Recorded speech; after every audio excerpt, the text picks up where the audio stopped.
Честито Рождество Христово! Рождество е празник на светлината. Рождество е празник на надеждата. И това е празник, който за поредния път ни напомня, че дори в най-тъмната нощ, дори при най-тежки обстоятелства, може да се роди светлината, може да се роди чудо. Знам, че за повечето от вас този празник и като цяло празници често са свързани не само с радост, а често и с болка, с тревоги, с притеснение и така нататък. Защото когато в семейство има зависимост, често празници са свързани с болка, с притеснение и така нататък. А често и с умора от безсилието, да. И знам, че всички вие се молите и молихте се и ще се молите за чудо във вашия живот. И определено и минала година, и следваща, ние ще се молим, ще продължаваме да вярваме в чудеса, ще продължаваме да вярваме в това, че най-накрая в нашия живот ще дойде Рождество. В нашия живот ще засвети истинската светлина на Рождество Христово. Да? И днес аз просто искам да ви напомня нещо много важно, че чудото на Рождество то не започва отвън. Не започва с украси, не започва с лампички, елхички, подаръци и така нататък. Чудото на Рождество започва вътре в нас. Да? В онази нощ, когато се е родил Христос, той не се е родил в двореца, в някакви супер хубави условия. Да? Обратно, той се роди в скромност, в тишина, дори може да кажем в тъмнината, да? В абсолютно некомфортни условия за раждане, а особено за раждане на Спасител. Мястото, където се е родил, изобщо не изглеждаше идеално. И това нека да бъде като напомняне за нас, че тази ситуация, в която сме в момента, в която сте в момента, да, важно е да разберем, че това може да бъде перфектното място за раждането на светлината, за раждането на Исус.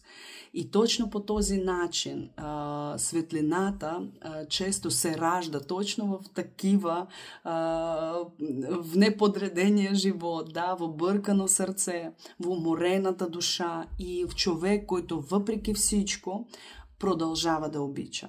И нека това Рождество да не бъде място или време за спасение на нашите близки, да? Защото често ние използваме общуване с нашите близки с цел да ги спасим, да им причиним добро и така нататък. Да? Аз ви каня да не контролираме. Аз ви каня наистина да не жертвате до безкрай. Да?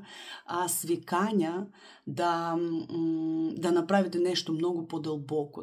Да позволите на светлината да се роди първо в нас самите. Нека наистина да си дадем право на вътрешен мир, на вътрешно спокойствие, на тези граници, които са толкова необходими за взаимоотношения, на грижа за себе си, на тишина, спокойствие и умиротворение. Да? Защото истината е там, че когато вие сте в светлината, вие не изоставяте другия, вие не го отхвърляте, вие му показвате път.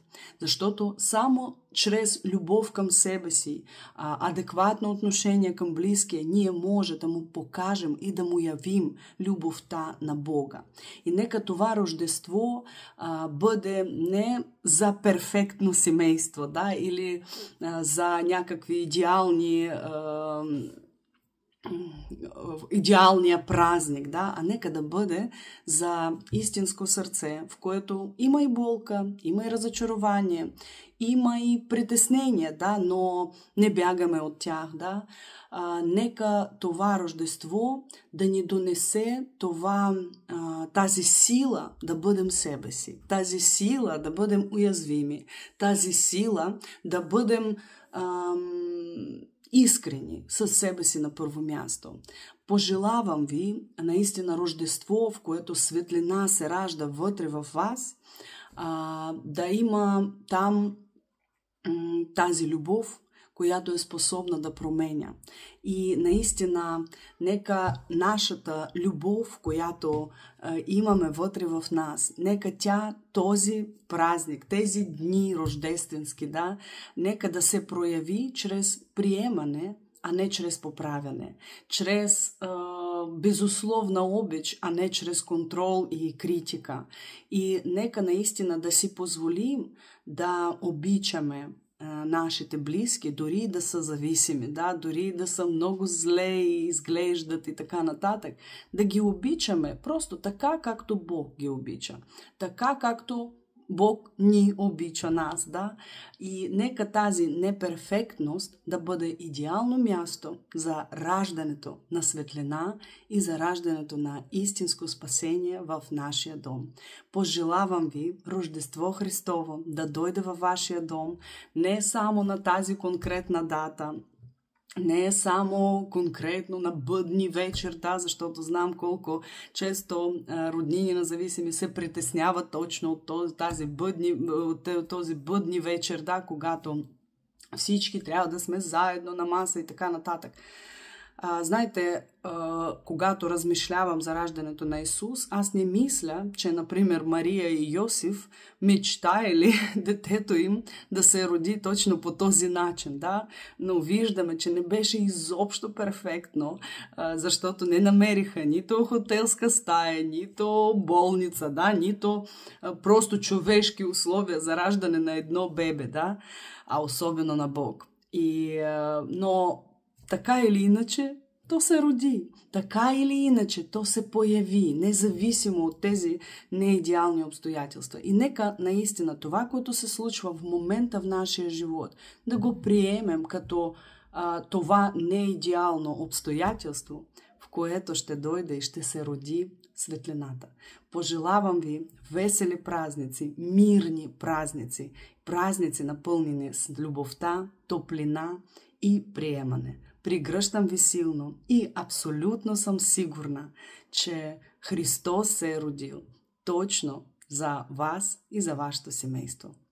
Честито Рождество Христово!